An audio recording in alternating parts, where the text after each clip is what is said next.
From Lauren's office, it's episode 81 of the Adam Ragusia podcast, and if I played games as long as Taylor Swift plays, I would have worked this out so that it would be episode 89, because today, my lovely wife Lauren and I are discussing 1989 Taylor's version. Look at that! Yep. Oh. Doesn't she look so happy to own her music now? You know, the kids were looking at that in front of our brand new record player that was our impulse purchase that occasioned this entire situation. But one of them said, "Oh, she looks so happy," and the other one said, "Oh, she looks so pretty." And I think we both know which said which. Yeah. Yeah. Oh, bless. So. Hey, you're driving this car, honey. I am? You're the one that wants to talk about Taylor Swift in front of a mass audience. To be clear, as I have said on this podcast before, and just in general in our living life, that talking with you about music is one of my favorite things, and I wish more often the people could hear you talk about music because I think you are very smart and creative about it. And very politic way to handle this. So I got the new 1989. I have been listening to it.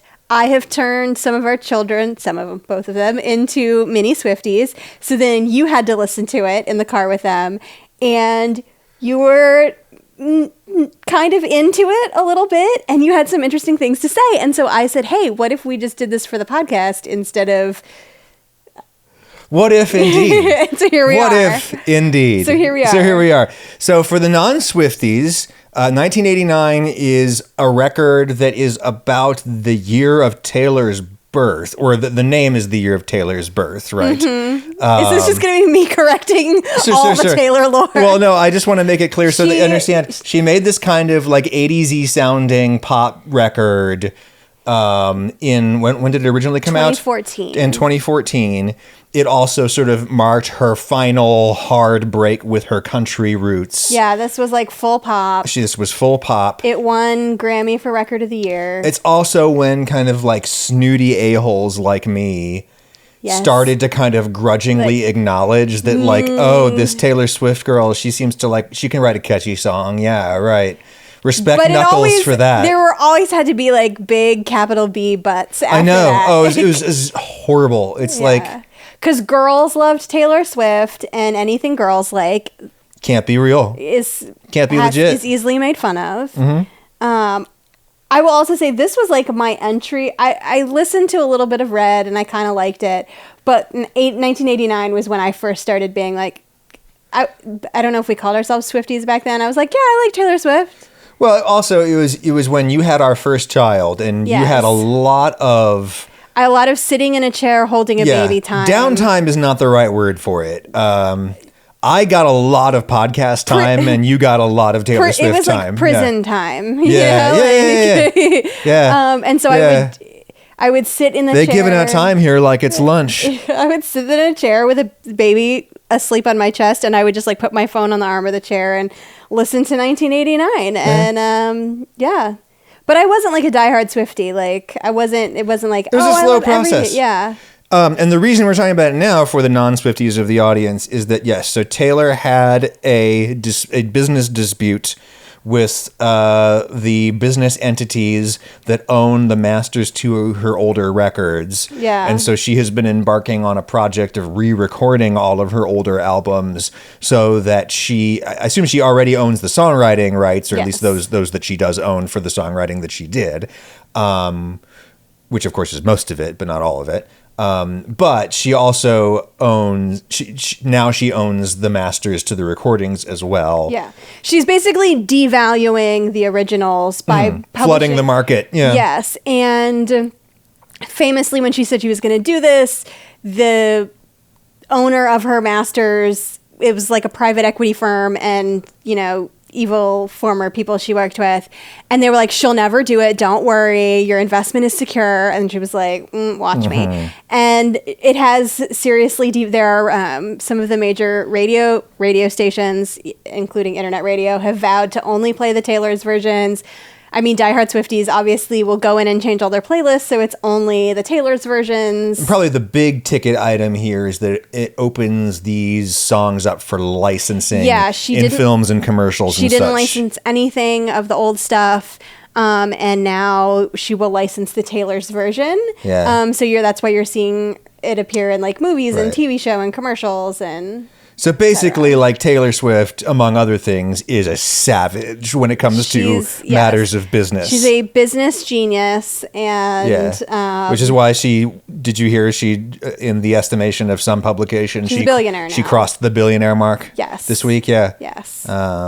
And obviously, that's not $1 billion in cash dollars. That's $1 billion in her owning of these masters, owning of her real estate holdings, and all of that stuff. So, indeed, congratulations to Taylor on being a billionaire. Now we all know giving it away. that's what exactly that's right. We all know that that's the true measure of success in life, and we all know how fondly we all think of billionaires. Yes. So and it's sort of, to me, my story with Taylor begins with 89, in part because of all the reasons discussed, but also because it's when as I have tried to kind of critically examine my own relationship to Tay-Tay and how it started off as that kind of, ignorant, arrogant sneering that a guy like me would be expected to do early in the Taylor phenomenon, right? Mm-hmm. Then I went to the grudging acceptance. Then, she knows what she's doing in terms of commercial success or whatever, not, artistic success, like the kind, I pursue. Jesus Christ. I know. It's so bad. When you look at it in the light of day, like it's so bad. Mm-hmm. But you came round. Sure, yeah. So anyway, to appreciating a lot, I'm subjected to the music all the time. Because let me be clear, I am the kind of controlled freak that must always drive the car. Uh-huh. And Adam is always the passenger. I also get car sick, and I do too. Not that anyone cares. No. And as the driver of the car, I'm in charge of the radio. Yeah. And so Adam must often listen to what I choose, which must often. Sometimes we come to an agreement. Sure. Usually what happens is you say, please, I don't want to listen to this anymore. Please don't make me listen to it again. And then I'll be like, fine, what do you want to listen to? Yeah. And then you'll put on REM's most obscure album. Which is fine. Anywho, so there are individual songs and individual passages or sections or lines that I do sincerely like, Mm-hmm. Then there's much more of it that I respect, but it's not for its artistry. It's just not for me, right? But furthermore, my interest in Taylor, mm-hmm. I feel like is bigger than it should be for an artist whose music doesn't really speak to me, isn't for me, mm-hmm. right? I'm more interested in her than I'm more interested in other, beautiful girl singers grown ass women. That's the other thing. I mean, it's she's 33 or 34. Well, I mean, and I can acknowledge that part of the reason my interest in her has grown is that it's I don't like. She has become girls. Mature. Yeah. I like women, and her new phase of kind of womanly power is very appealing. I think in a way that your present phase of womanly power is quite appealing to me. Oh my God. Okay. Thank you. I appreciate that. All right. I'm not making a joke. That's real, right? Yes, I do. Okay. I do. Thank you. So. She's blushing. Getting hot in here. Oh my God. So what the hell were we talking about? Well, okay. Get us back. I'm going to start the first comments argument. The first time that people in the comments are going to start typing and being like, no, you're wrong. I think that Taylor has reached the point of probably most popular pop star of all time. The only people I think who could compete, and this is not an endorsement of this person, but Michael Jackson. Yeah, sure. But even if you look at the level of And it's also, I mean, you do have to calibrate for the level of population growth and also just like media saturation, because there was just so much fewer media back then. And now Taylor is everywhere. And I just, the tours and the concert film and the social media. And I think this is why I am one of the reasons why I am more interested in her than my interest in her music would indicate. And that is that I am just amazed to see like a level of human performance at that height. Yes. Like if you consider it's a level of excellence that is in terms of everything she does. Yes, it is a level of excellence that is almost unprecedented. Yeah. Like, and that's incredible. That is how, of course, that would have to get your attention. And I always feel ridiculous when I say this because it's almost like a truism, but I have this particular interest in things that are successful things that manage to be successful at the nexus of both artistic and commercial success. Okay. Things that manage to be really, really good kind of any way you look at them. So it's not like somebody sat in a lab and designed something to become very successful. Right. She created art. Right. So for example, like the Barbie movie, which we talked about recently, Greta Gerwig's Barbie movie is something that I think is like at this nexus of both commercial and artistic success. Yeah. In music, an example in my mind would be Peter Gabriel's So album, an album of like enormous artistic merit, really sophisticated esoteric stuff like he had been doing for a while, and also like one of the biggest pop albums of the 80s, the biggest decade for pop albums. Is that the album that has Sledgehammer and all the ones Salisbury Hill? No. So that's an older one. Okay. No. So is Sledgehammer and Don't Give Up and Big Time. Got it. Red Rain. In Your Eyes. Okay. Yeah. Now I'm there. Now you're there. I mean, I knew those other songs, but like, whew. In Your Eyes. Okay. Yeah. Right. And this 89 album, I remember when it came out thinking, wow, this might be one of those.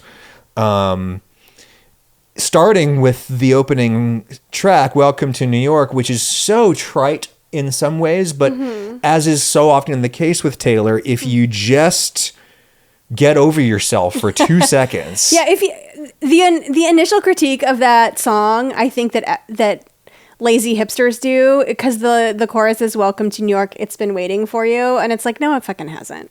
New York is not like that, but in fact, it actually has been in many ways for generations of people, and it has been the place. I mean, it's the cliche of like you pack up your car or you pack up your bags and you move to New York with a dream. And I grew up 5.5 hours away from New York City, so I don't know if it was like this for you, but basically I grew up far enough away from New York City to where it was this like purely theoretical magical fairyland of perfectness where we would all be accepted, and Okay, right? I'll see you that and raise you one further. Yeah. I grew up in Tennessee the conservative South, where all the time I was like, God, if I could just get myself to New York. There you go. Or, the Northeast. And think of all of the kids in your high school who were even more different than you were. Yeah. Who like wanted to get the fuck out of there. Yeah. And if I go to New York, all of these possibilities that are not possibilities for me here could be possibilities for me there. Right. So instead I went to Indiana. Indeed. It worked out. That's okay. All the New York kids went to Indiana. So that's right. All those douche bros. I got to New York. New Jersey. I got to New York eventually. You did. Yeah. A lot of my friends got to New York because it was close enough that like most of us who it wasn't super hard to reach the escape velocity necessary to get yourself to New York from State College, Pennsylvania. Yeah. And there were like a lot of, misfits and punk rockers and queer people and stuff who you all wanted to get there. Yeah, you guys being close enough could get there and know people there, whereas for like, growing up in Tennessee, it was who would you know? Yeah, it was like, it really was a risk of either you had to get into college there, which that was my original plan, was to go to college there, but then I couldn't bring myself to spend the money. Yeah. So if you're gonna move to New York, you need good people. You need to partner with the right kind of person, such as when you're hiring for your business, you didn't even know I thought you were looking up Taylor Swift lyrics there for a second. I was halfway through the transition before I got you. Well done, sir. And so, like, that's not a full got you. That's like a half got you. But I got you. And if you need to get somebody who has a lot of talent and can help you in your business the way that I tried to help Lauren in her business in this room, where I am officially your employee, I believe. According to the Articles of Incorporation. Indeed, exactly. You work that's for right. me. That's right. Well, yeah. Anyway, I'm not saying that it's going to work out as well for you as it has for us. But it could work out really well for you with Indeed, because Indeed is the hiring platform where you can attract, interview, hire, all in one place. You don't want to be spending hours on multiple job sites looking for candidates for your position with the right skills, when Indeed's powerful hiring platform can help you do it all in the same place. They streamline hiring with powerful tools that find you matched candidates. With Instant Match, that's Indeed's one of Indeed's most exciting features, Instant Match. With that, over 80% of employers get quality candidates, people whose resume on Indeed matches their job description the moment they sponsor a job, according to Indeed's U.S. data. And even better, Indeed is the only job site where you only pay for applications that meet your must-have requirements. This is where everybody is. Something like 80% of U.S. online job seekers are looking for jobs on Indeed every month. This is the one place you need to be, and you only pay for those matches that have those your must-have requirements. So start hiring now with a $75 sponsored job credit to upgrade your job post at Indeed.com/Ragusia. That offer is good for a limited time. Claim your $75 credit right now at Indeed.com/Ragusia. Indeed.com/Ragusia. Terms and conditions apply. Need to hire? You need Indeed. And we need to talk about how Indeed... oh, dear. Sorry. It has been idealized, but and I know like a lot of my friends from school who went to New York got chewed up and spit right back again, just, spit right back Interstate 80 like so much loogie, right? Down a straw. Okay. Yeah. But for a lot of people, and especially for like queer friends and people who were just different in some really profound way, more than I felt different. And I felt really different from other kids, Related to that, first Taylor Swift reference to, she says, some boys and boys and girls and boys and girls and girls. You can love who you want in New York. And that is like... It is the tiniest toe dipped in the pond of allyship, but like it seems she got grilled about it. It seems very timid in retrospect, but also especially remembering that she had come from Nashville. Yeah. That was her first political statement. Yeah. So well, good for her. Everyone starts somewhere. It's funny. This was the same time when who's the really handsome country singer who's an incredible guitar player and does the insurance advertisements with Peyton Manning. Brad Paisley? Brad Paisley, yeah. Brad Paisley. Mm-hmm. So, like, good guy, Brad Paisley, right? I don't know if you remember, this was like right around the same time. He had a song out called Welcome to the Future that was like a minor, it was like a big country hit and a minor pop crossover hit. Okay. And it was a song about like kind of New York. It was basically about, it was his version of the Welcome to New York song. It was kind of about like, growing up, and it's not explicitly about people from the South the way that they are. And yes, Taylor is from Pennsylvania, but first of all, Central Pennsylvania is the South. I thought she was from Virginia. She's originally from Pennsylvania. Oh, Central that's right. Pennsylvania is the South, ladies and gentlemen. They call it Pennsyltunky for a reason. Secondly, that's where she started, and then she kind of came up around Nashville, right? Yeah. So anyway, so like the subtext of those songs is that these are people from the South and from Southern culture who have managed to, through the power of their careers and the power of their talents, kind of break into a bigger, more cosmopolitan world, and they feel liberated by that, and they wanted to sort of celebrate that, but also kind of, rather than kind of sneer back at everybody back home, both of these songs kind of say, hey, come on, it's great. The water's great. Come join us. Everybody can be what they want to be. All kinds of people are here getting along, and it's fine. Yeah. And it's a very it is a naive sentiment, no doubt. I'm no surprised doubt. you know that song and I don't. Oh, I'm so sorry. That's This is back when I paid attention to things more than I do now. But it's a naive sentiment. But like, this is like Taylor's talent is taking something that like I feel any other songwriter of her caliber would dismiss as being trite. And she thinks, no. This feeling I'm having right now of being a young woman who's, living in New York for the first time, and I'm really excited about it. Yes, I know this is a super basic feeling, but that means a lot of people are having it or have fantasized about having it. Where other people see basic, she sees universal. Yes. And so then, like the sneering hipsters are like, pfft, but everyone else is like, I know this. I connect with this feeling. This feels real to me. Like, how many people after this song came out listened to it as they were heading into the city to move into the dorms at, City College or NYU or Columbia or wherever. Yeah.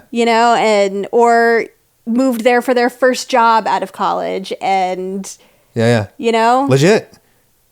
Or if it wasn't New York, it was Chicago, or it was LA, or Atlanta. Or it was Atlanta, or Houston, or it was it was London. Yeah.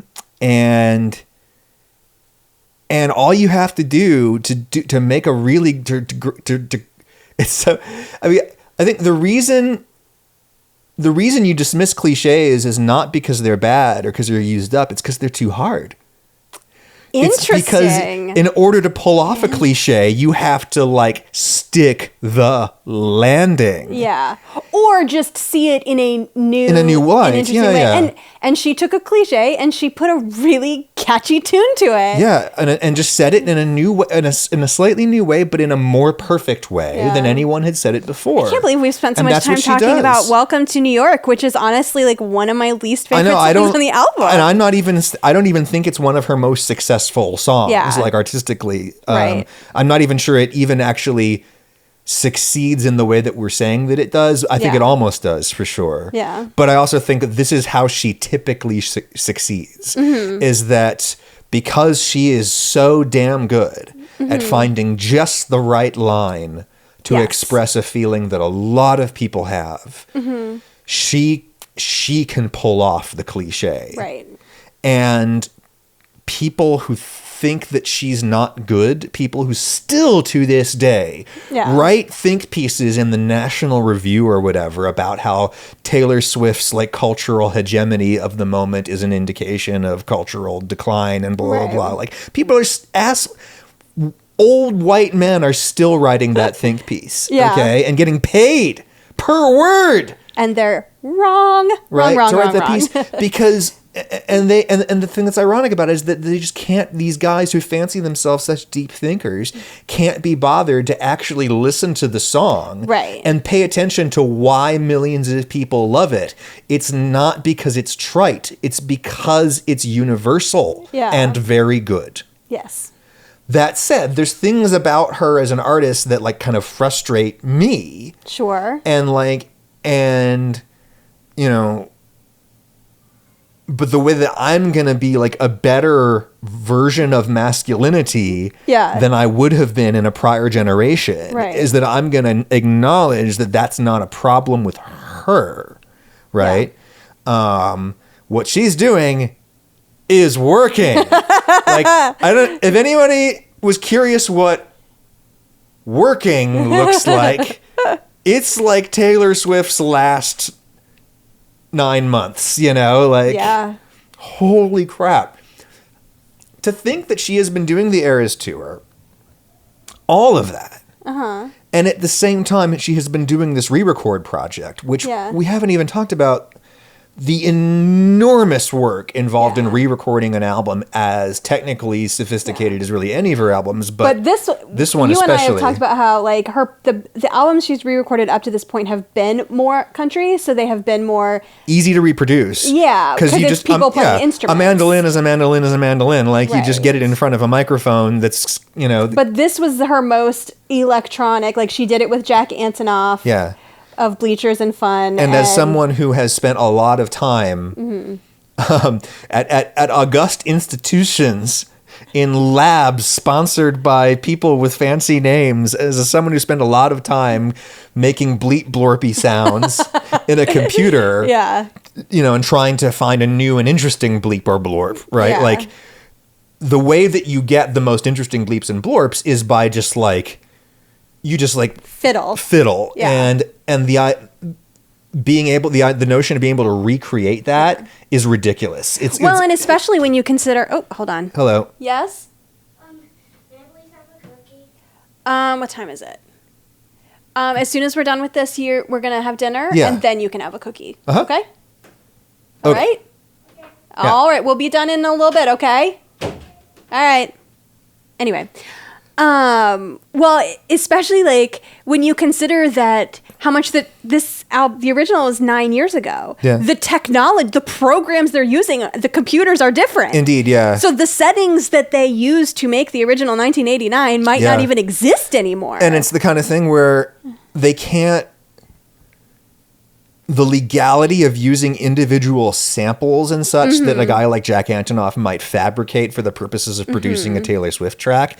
I'm not quite sure what the lawyers told them about what they could use. So, they may have started fresh trying to recreate. And it does sound, and as a result, I think this is the album that sounds the most different of all of the re-records. Right. And there are hardcore Swift. Okay. On a scale of 1 to 10, 1 being I like some Taylor songs, and 10 being I decode all the Easter eggs professionally on the internet. I'm probably like a 4 or 5 on the Swifty scale. But like, the scale just goes so high. There are hardcore Swifties who are like, it's different. I don't like it. Blah, blah. Yeah. I mean, her voice has changed in 9 years. She's definitely like embracing the alto. It's older. She always it's was an rougher. alto, right? Yeah, but I saw somebody on the internet, and I wish I could credit them for this, saying that like, because this was her first pop record, and because pop singers are often like main character sopranos, she was being much more, she was going higher. And while and also sort of going for these kind of self-consciously, I think, girlish tones, And I think she hits the high notes better now, but also when she goes into her low register, it's really resonant now. And I think it's nice. Womanly. And so, it sounds different. I think there are people who are mad about that. There are people who are mad if you say it sounds different, but these are the kind of people who like, I don't know, is one of my videos recently, somebody commented on how I looked a little older, and someone said, time marches on, asshole. No, someone said, it's true, our millennials are aging. Oh, God. And then I said that to you, and you said, time marches on, asshole. For whom the bell tolls. Yeah. There but for the grace of God, people. It's all happening at the exact same rate. Old is the goal. For all of us. Yeah. Same night awaits us all, motherfucker. Well, so do you think, are there any other of the original tracks you want to talk about, or do you want, okay, here's what. Well, I wanted to sort of talk about her voice a little bit more. Okay. I mean, she's someone who, one of the many reasons why she was unduly dismissed by the intelligentsia earlier on in her reign is that she's not a great singer. She's not. And she would never call herself that. Like, well, and she even references that in one of the songs off of Speak Now, Mean. Yes. About how like it's specifically about a critic who often wrote about how she couldn't sing. Yeah, exactly. And, which, by the way, that's the first song that I heard of hers where I was like, oh wow, that's a very good song. That's whoever. No, you're thinking of Mine. Is that the one the made her a bull of a careless man's careful daughter? No. Oh, Mean. Yeah. Someday I'll be living in a big old city like New York. Yeah. And love it. Yeah. No, that's a song. Okay. That's a classic. This is I was like, I heard that one. That's the one. I heard that. I was like, that's a like a pop standard going forward instantly. Yeah. But anyway, so she's not a great singer. But the thing is that it's like when we talk about great male songwriters, when do we ever demand that they be great singers? We only ever demand that they be competent singers. Yeah. And sometimes we let them get away with being Leonard Cohen and Bob Dylan, Oh God. Right? Yeah. Like and the level of like it's like, and Taylor is only a bad singer in the sense that if you compare her to someone like, or like, somebody voicey, like, who's big right now with a really great voice, Ariana Grande, or the Albanian alto, what? Dua Lipa, yeah. Oh, right. Who isn't even a very acrobatic singer, but it just timbrally, wow, what a voice. Or like Katy Perry, timbrally, wow, what a voice, even if not the most acrobatic. And then there's also incredibly acrobatic singers. Like Christina Aguilera. Yeah. And she is none of those. But as singer-songwriters go, great songwriters go, she's up there with like John Lennon and Paul McCartney and like, her voice is that good. Yeah. It's just, but when John Lennon would sing, so basically when there was an incident when Taylor was on I think it was the Grammys or something, and she sang the Stevie Nicks song Rhiannon. Is that how you say that name? Yeah. And which has a really tricky vocal line in it and she sang it. She didn't do so well because maybe she was like a child on live television in front of millions of people, right? And also, that's a hard song to sing, as a lot of karaoke people have found out, that is a surprisingly hard song to sing, and people made like mincemeat out of her. And it's like when John Lennon would sing flat, it's like, the emotion, the rawness. He's taken away by the melody. Yeah, exactly. He's a musician from the street, he's not schooled. Right. Like you John Lennon can't read music, right? Exactly, that's right. Oh, Jesus Christ. So can we talk about the singles? Sure. Okay, so if you hold your microphone a little bit like more. Sorry. Like, there you go. It's getting so heavy. It's so heavy. It's so heavy. Adam wanted to go handheld, and I'm like, these things weigh a lot. Okay. This is actually kind of nice. Is that what Taylor would say? Taylor would use a lighter fucking microphone. She'd be like, you know what? This microphone is too heavy. Bring to me a lighter microphone. I know. But I am not Taylor Swift, so I have to use this heavy ass microphone. Like an assistant on wings would descend. Yes. They would be like, madam, here is your, and she would say thank you. I know, and then give them a giant bonus. Yeah, and she would know their names. Yes. She would know the names of their kids. Okay, so human perfection. I think Taylor has always been really terrible at picking singles. As evidenced by the fact that the lead single off this, I don't know if Welcome to New York was the lead. It's the first one that I remember. But Shake It Off. Oh, yeah. Which is a fine song. It's a fun party song, but that one leans more towards the trite. Yes. When Out of the Woods was right fucking there. When Wildest Dreams was there. When Style was there. But honestly, Out of the Woods should have been the single. I think she gets nervous and picks the song that sounds most fun and pleasing to the masses instead of the song that obviously everyone is going to be scream singing with. Well, I think that maybe you don't give her enough credit. When someone like that writes a song like Shake It Off, she knows exactly what she is doing. And when she puts it as a single, she knows exactly what she is doing. And it had the exact desired effect. And everyone's it was a gigantic smash. Right. Instant classic. And it's a smash and all of that because people think it's permanent fun. At weddings and dances and anywhere gay people are for. But even then, if you... when they see Taylor Swift, nobody wants to hear Shake It Off.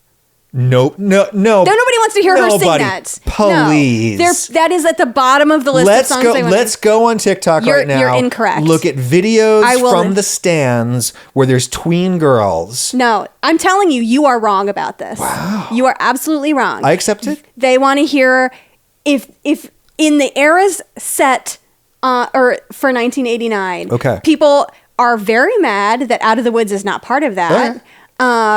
People want to hear Wildest Dreams. People want to hear Style. Yeah. I think, yeah. Even people don't really like Bad Blood, but I do.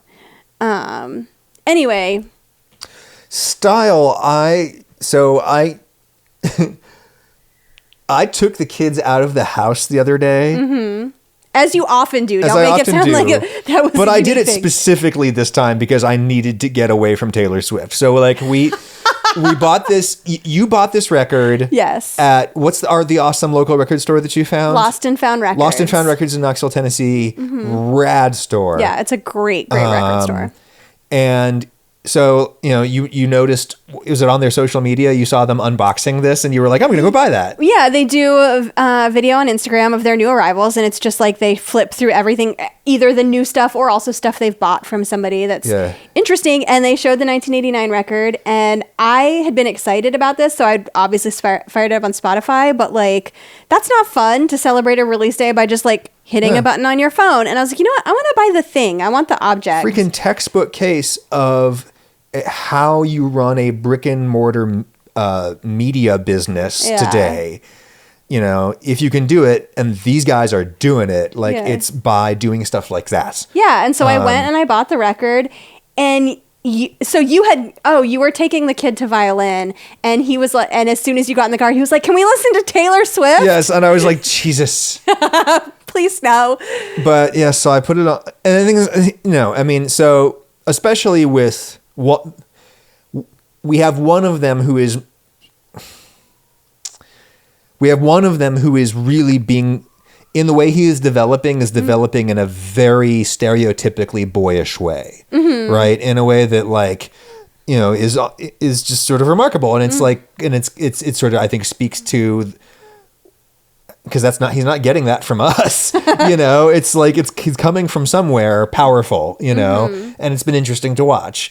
But anyway, so when that one especially wants to listen to a female singer or watch the Barbie movie or something like that, I say yes. The little one, when I asked him what record he wanted to get, he said Twisted Sister. But he also... Which is pretty awesome. I loved taking him into the record store and being like, tell the man what you're looking for. Do the voice. I want Twisted Sister. My proudest moment as a parent. But he also wants to listen to Taylor Swift because he enjoys it. So that's why I grudgingly said, yes, I'll put on 1989. He asked for 1989. Yeah. Taylor's version. So I put it on and I'm listening to it, and it gets to Style. Which is a song that is about Harry Styles, right? Well, there's some debate, but probably about Harry Styles. Right. And I've never liked that song. Ugh. You don't like it because she calls herself pretty in it. So I've got that red... Kind of? Sick thing that you like. Anyway. So here's the reason. I've actually interrogated my feelings on this, and I think it's actually a little bit different than what you would expect. Because it was different than what I expeced, but I actually think this is true. Okay, let's hear it. I find that song to be exclusionary of non-gorgeous people. Oh, jeez. Maybe that's why I like it. Yeah, that's right. Exactly. You love it, and I as a mere mortal, I like this song that's just about two really hot people celebrating how unbelievably hot they are together. There is someone in the comments right now unironically typing, "Lauren's not hot." And you know what? To that double person, deuces I to say, you, sir. Get fucked. I like myself. Can't, so we know. Anyways, I love the imagery of it. I think it's fantastic. I think it's fun. Well, what caught my attention this time, and that's like a dumb hang up that's a dumb reason for me to not like that song, right? That's not a problem. That's not a problem with the song. That's not a Taylor problem. That's an Adam problem. Okay. Yeah. But what caught my attention when I was listening to the re-record was the verse has got the feel. It's very much like a full live band, and it's got this like great 70s feel to it. Oh yeah, that is just wind in your hair, and it feels like driving your Camaro and with your aviators. It feels like Boys of Summer. Oh hells yeah! It really sounds does. like Boys of Summer. Yeah. Yeah. It doesn't sound like it. No, it feels like it. It feels like it. It feels like Boys, which is a song I love. The Boys same of Summer. windbreaker and sunglasses would be applied to either song. Yes. Right. And so anyway, I think I remembered that I always liked that verse and that groove, and I'm ashamed that I first noticed it when what's his name, hipster McCountry abuser, covered it. Ryan Adams. Ryan Adams, yeah. For reasons I know that pass understanding. But I remember he was on the entirety of he was on like a 1989. late night television show that was on in the background, and he played Style. Yeah. And I remember whoa, that groove is hot. Like, but he didn't do anything new to it. He just played it as written, you know. But anyway, and I heard that now with her older womanly voice. Yeah. And she's like putting a little like almost kind of stereotypically kind of male 60s, 70s soul singer kind of sex on that performance. And that got my attention, madam. Madam, that got my attention. I will admit to you. To the point where he texted me and said, I think I like Style now. And I said, welcome to the circus. We're all clowns here. Should we talk about the vault tracks? Sure. Okay, so for anyone who's unversed, how could you be? But all the re-records come with what are called vault tracks, which are songs that she wrote to some degree or another at the time of the recording of the original album. Maybe sketched out bits and pieces. Some of bits them and maybe bobs. got further than others, but for whatever reason, they did not make the album. And so she has produced them to completion, obviously, as part of the re-records. This one has 5 vault tracks. If you get the deluxe version, it also has an extra version of Bad Blood with Kendrick Lamar on it, I think. Yeah. So, do you have any interest in any of the vault tracks? I mean, the most famous of all the vault tracks is obviously the... Shoulda, woulda, coulda. Wrong. Coulda, woulda, shoulda. Wrong. Shoulda, woulda, coulda. Woulda, shoulda, That's coulda. not a vault track. Coulda, woulda, shoulda. No, wrong. That is a bonus track on Midnight's, bonus. which I'm is so sorry, not a bonus track. re-record. Okay. So it doesn't count. It's just noteworthy because it's like maybe her best song ever, and the notion that it was a bonus track is just an interesting thing. But the most famous of all vault tracks is obviously the 10-minute version of All Too Well Oh, right. that she performs at the Eras Tour. This is the song about John Mayer? Jake Gyllenhaal. Jake Gyllenhaal, yes. Okay. Allegedly. Allegedly. I believe the supposition is that all of these vault tracks are about Harry Styles, which is especially interesting for the last one, Is It Over Now, where she calls him a heartless traitor, I think. Dang. And Madam, microphone in front of your face, please. Is it Yeah, just no, here. Try to get it more in front of your face. I thought you didn't. You wanted it over here so they could see my face. No. Well, I do want them to see your face, but this is an audio program. I'm sorry. Okay. I'm sorry. This is why handheld is bad. My hand hurts and I'm not even holding it correctly. I don't know if you've listened to enough of the vault tracks to have opinions on them. I have thoughts on her vault tracks in general. Yeah.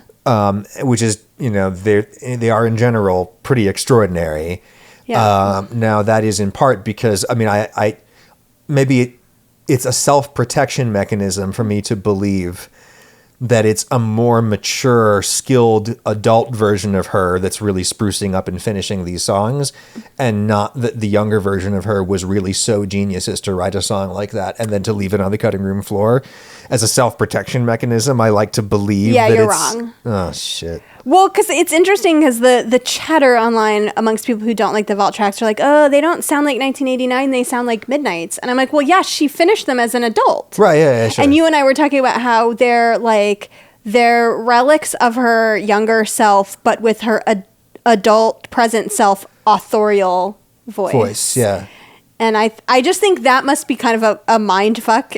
I mean, I am not, I know you are not strong enough to go into your personal archives and journals or whatever and pull out stuff you wrote 20 years ago and be like, this is good. Let's share it with the world. I don't even want to look at my old journals, much less publish them. Yeah. So, yeah. That's pretty daring, and that shows a very strong sense of self. Yes, it does. And forgive me for bringing it back to this, but maybe this is a good place to sort of like wrap it up. Sure.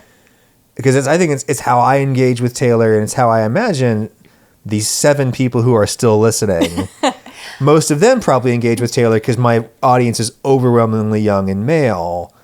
And because they're like mine, they're probably like a bunch of know-it-alls, right? Well, hopefully we have convinced them to go sit down Yes. with their internet machine. Indeed. And listen to some tracks. So one reason why, like, you know, a-holes like us boys, one reason why a lot of us still tend to dismiss Taylor Swift is that they'll say, like, oh, well, she's not like a sole proprietor. There's a lot of sort of in dude music, there's a lot of stock put in the value of an artist being like Dave Grohl doing it entirely Like a himself one-man in his band. basement. Yeah. Right. Recording all the tracks. Well, and, you that's know, the writing all thing the that songs. John That's Mayer the does now and ideal. talks Yeah. about, like, going off into the studio by himself. By himself and blah, Yeah. blah, blah, blah, blah, blah, blah. And I say this as, by the way, like someone who Does not collaborate. does not collaborate. And by the way, like, you know, and anyone, you know, like, this is the reason I'm not a famous musician. I had game, okay? I have some game left. Yes. I'm someone who can walk into, like, a studio and, like, lay down all the tracks and, like, you know, produce a song that's, like, okay. And I'm over that as being a thing that we value.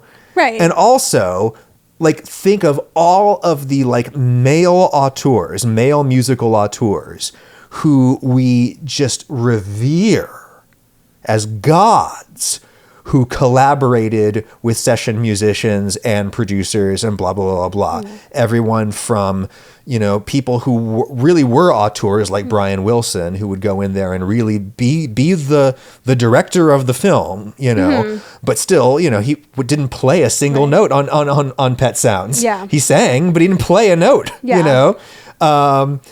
All the way to, you know... The Beatles were collaborating with all kinds of people Exactly. at the end. All kinds of great... To say nothing of George Martin. Sure. Or you know, just to make it circular, we were talking about Boys of Summer. Yeah. So Don Henley. Don Henley, a song that, you know, that's a song that was written, the entire music for that song was written by Mike Campbell from the Heartbreakers, offered to Tom Petty, who... For some reason, maybe he got stabbed in the ear that day, Said, turned "No, it thanks." down, Yeah. and was just like, and then, like, you know, Don Henley heard it and was like, okay, well, that's going to be a hit if I can do my job right today, and he did. Yeah. And his contributions to that song should not be minimized. Don Henley wrote the melody and the words, and you know, and sang it in that belty high tenor, Yeah. 70s tenor. Jesus, he showed up to work that day. Yeah. He did. Okay, but like. He had a lot of help on that, okay? And no one no one questions Don Henley being like a real musician. I would also stipulate, and you and I have talked about this, I like John Mayer, you don't. True. But you have argued that you would like John Mayer more if he collaborated and had people editing him. Yeah. So... Hold on a second, I'm just checking the time. Oh, we're good. Truth. So I think there's plenty of musicians out there who, had they collaborated, their work could have been even better. Right.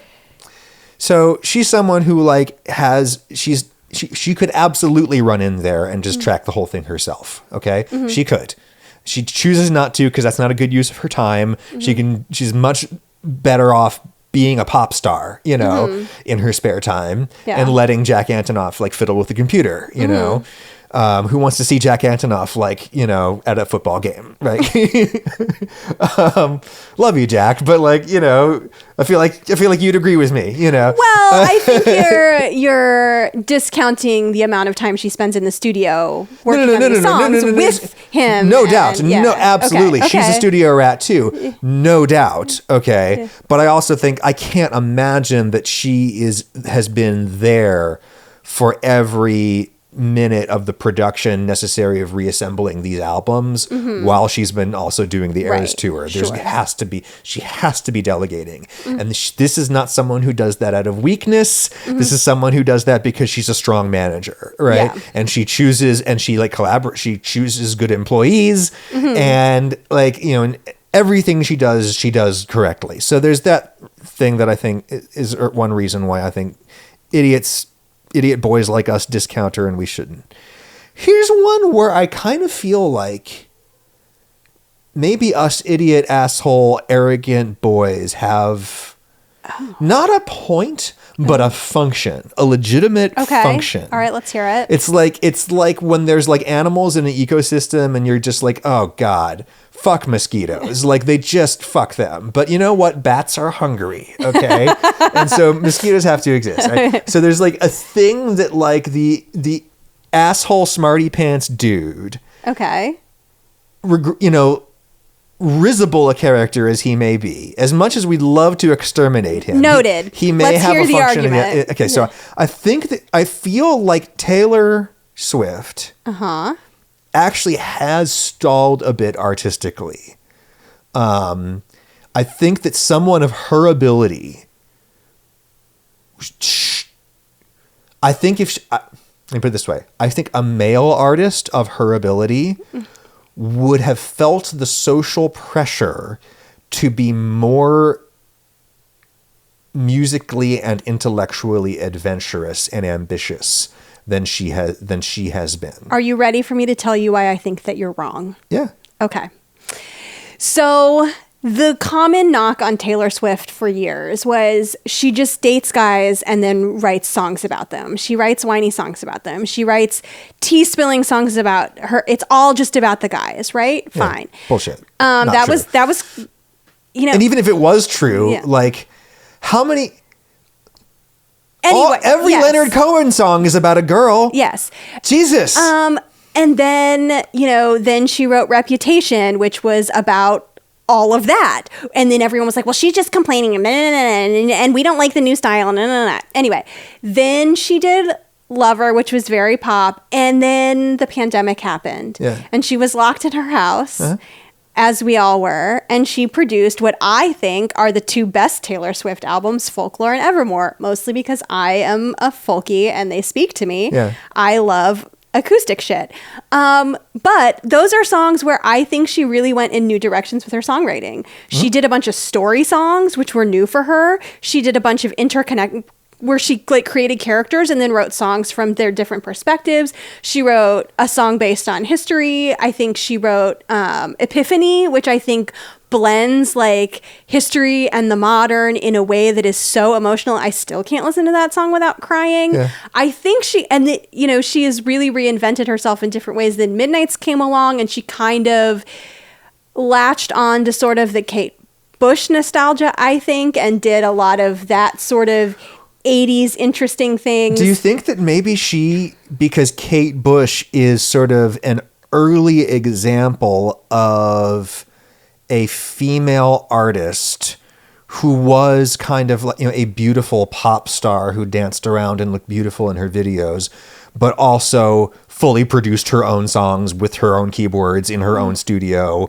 and was her studio rat, made all of her stuff herself, soup to nuts. And was she sort of trying to I think get everyone to see her as the Kate Bush that she is? No. I mean, she's honestly far more talented than Kate Bush. I think she's just very good at trying new things and reinventing herself. And, Madonna reinvented herself in ways that were really visually dramatic. And I think Taylor just keeps kind of putting new things on her plate.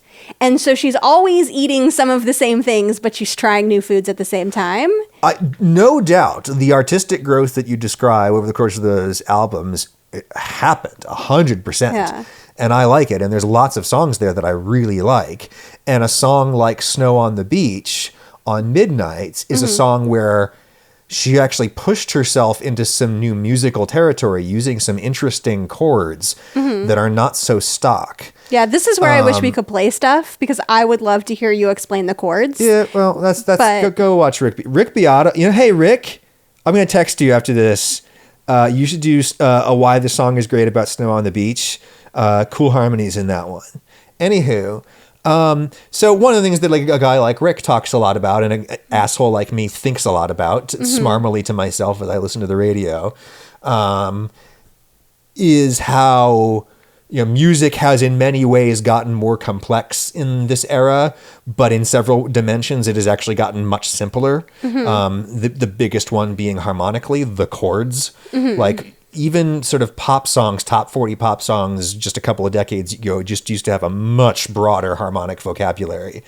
And I think, and Rick just bemoans this all the time, and I think one thing that I would love, that I have said to you, Rick, privately, and maybe we'll have this debate out publicly one day, is that, like, you know, I think that's sort of a falsely declinist attitude. I think that part of what's happened is that just great songwriters, people who are very good at writing songs that lots and lots of people will like, have simply learned through experimentation and empiricism and all of that, that there are certain chord progressions that work.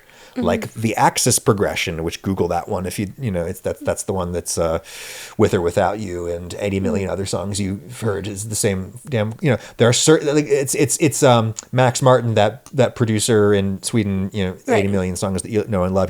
He calls it sort of melodic math, or he's worked out sort of basically very simple little algorithms for, you know, these are the chord progressions that make hits. Yeah. And I think to a great extent, Taylor,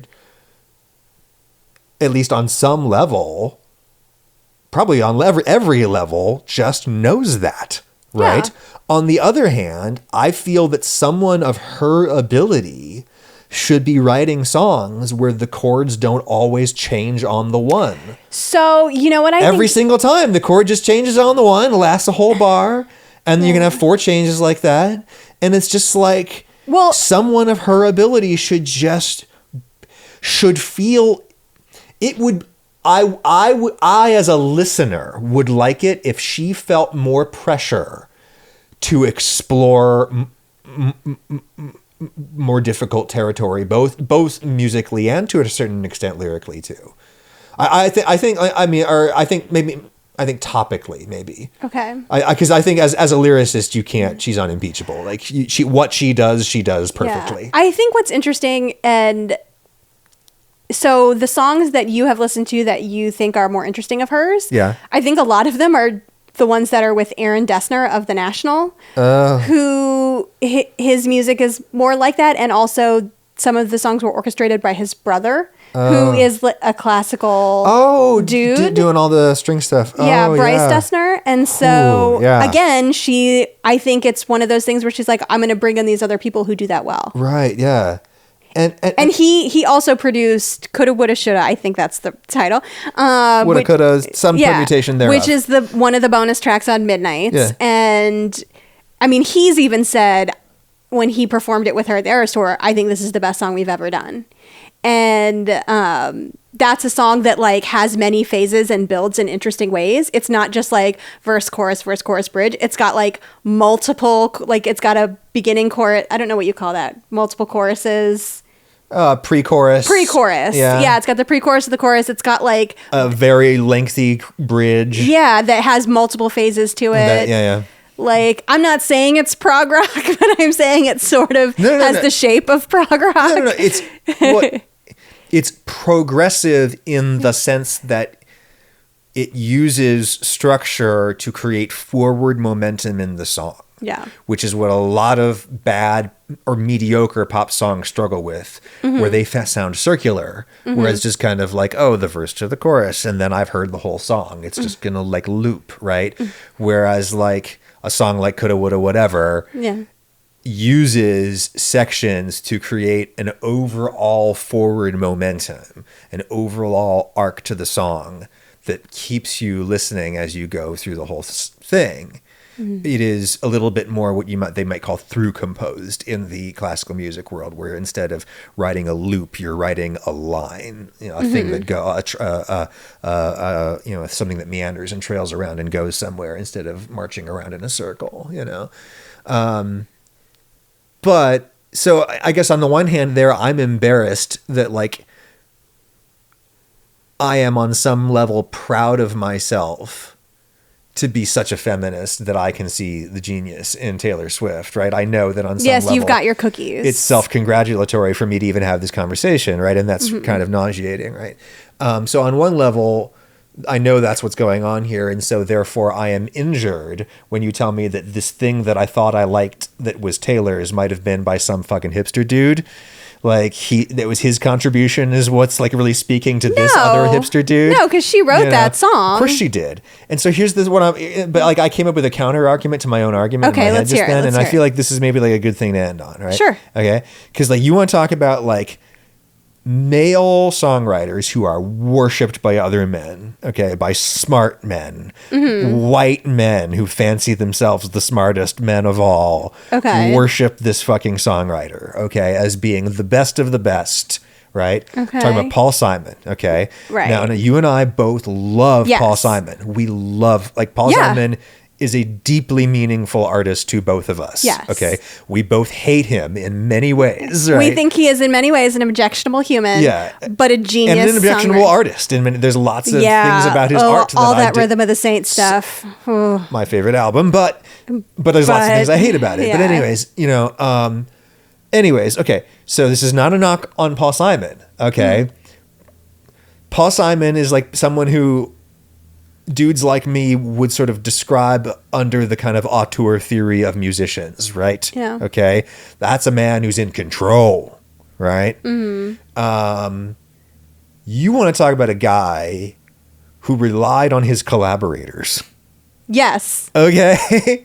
And the Okay? reason you don't think of his collaborators is one of the reasons why he's an objectionable human. Okay, so the most obvious example of this is the Graceland incident, where Paul took a trip to South Africa because he heard some South African music and was understandably excited by it because it was amazing, and he invited a bunch of he had some fixer in South Africa get like a murderer's row of musicians. A murderer's row, all of the hottest players in Johannesburg or whatever, like in the same studio. And Paul said, "Hey, let's jam." And which is like code for You play your best licks. play your best licks, and I will record you as though I am an ethnomusicologist pointing a microphone at a primitive tribe. Except really what I am is every guy in the 1950s and 60s who went down to the Delta and fucking stole all the blues musicians. I know. As though I am Messian transcribing bird song. Yeah. Right? I will record these bits, and then a civilized man, will take it back to the civilized world, and I will cut and paste these loops of tape and turn them into songs. Let me just say, at least the racists who went down to the Delta and conned those people into signing bad contracts paid them $5. Paul Simon originally paid those guys nothing. Well, no, I'm sure they got paid to show up on the day, right? I'm sure they got paid a day rate, but they didn't get songwriting credit, which is publishing royalties, right? Which is the ongoing money. That's the real money. So, anyways, yes, when whatever, it's kind of objectionable, but the fact of the matter is, Graceland is still one of the best albums of all time, like in part because of the contributions of these genius fucking South African musicians, okay? But also because of the genius of Paul Simon. Everyone involved was a genius, and that is a genius album, right? It is a great, great record, but of course what is tremendously objectionable about it is that when it came out, it said music and lyrics by Paul Simon. Period. End of sentence. End of sentence. And Now, that, my friends, is what we call a lie. That's what we call, if you think erasure isn't a real thing, tell me how that's not erasure, okay? Right? And now, luckily, there was an uproar and whatever. I don't know how it happened, but all of those musicians ended up getting their songwriting credits. Yeah. And therefore their ongoing royalties, which for a song like, Call Me Al or whatever has got to be a lot of money, especially in South Africa, right? So that's objectionable. That's an example of Paul Simon working with collaborators, but also just like things like, all of the just top flight jazz guys that he worked with in the 70s for my favorite Paul Simon album, which is Hearts and Bones, which is like in many ways what? I'll just never forget the very first time you ever played guitar for me. Aww. You sat down. We had been dating for like a minute. Yeah. And you played Hearts and Bones, which is a song about divorce. I know, but it was the most impressive acoustic guitar song I could play. It was very impressive. You did not Matchbox 20 me a la Ken. I was genuinely impressed. Thank you. that's like his least successful album. It's like, but it's my favorite. But he was just working with top flight jazz guys, right? Who like brought so much, a lot of what, who really should have gotten composition credit. They ended up just getting player credit, and that's really a shame. But like, nobody questions whether or not Paul Simon is an auteur, okay? And I'm not questioning. I do think he's the master, because I think one of the many things he does well is recognize talent. Get it in the room with him, be a casting director and be like, oh, that drummer with that bass player, that would be something really special. Like, she does that. And then what's also amazing, and she does that on a Paul Simon level on with her music, okay? Now, how well does Paul Simon dance? Okay? How hot does Paul Simon look in his sparkly gowns? I will tell you there's a long going knock about how Taylor Swift is not a good dancer. She has improved significantly. But she's much better than... If she was a male artist... I will tell you, Paul Simon could not perform the Eras Tour. Okay. And I'm sorry, if she was a male artist, no one would doubt. They'd be like, oh my... If she was a dude and a really masculine coded dude, if she was like a rapper, like a really masculine coded rapper who could dance that well... That they would be like, oh, you're a genius. And you're so bold with your gender performance. Yeah. No. The only reason. Yeah. And now I'm thinking about Paul Simon performing the Eras Tour, and it's so like Dada. It is bad. I don't like AI. But I would like to see if someone wanted to do Paul Simon doing vigilante shit. Yeah, like, and contemporary, like, bald Paul Simon, Oh dear. He has a facelift. With his facelift, yeah. Ooh. How... I'm only doing this to balance the scales for all of the years that female artists have been critiqued for their appearance. But it's just like, Paul Simon, just age. You're waking up across the breakfast table from Edie Brickell every morning. This woman who is aging like the finest cheese at the shop. Okay? Like, because she's just doing nothing. She's just getting up and then she's doing yoga and she's just and singing and she likes you the way you are. Yeah. So she's look at how she's aging, A, and B, she likes you the way you are. So just age, dude. Just age. I don't know how we land this plane now that we've talked about Paul Simon's facelift. You know what? This is how this episode says. This is how we see who our real friends are. Yeah. Yeah. If you comment the secret, if anyone comments about Paul Simon performing the Eras Tour, we know. Oh, did it die? Oh, ran out of battery. Yeah. Okay, that's okay. So that's telling us that we should wrap up this episode. That's okay because the audio is still running, so we can still land the plane. Okay, yeah. So on the video, then will you just have a blank screen? Yeah, it's black right now. They're looking at black screen. Wow, now we'll really know who's still here. Who's coming in through the window? This is like when they turn the lights out of the bar. They're like, "Get out, you horrible drunks." You don't have to go home, but you can't stay here.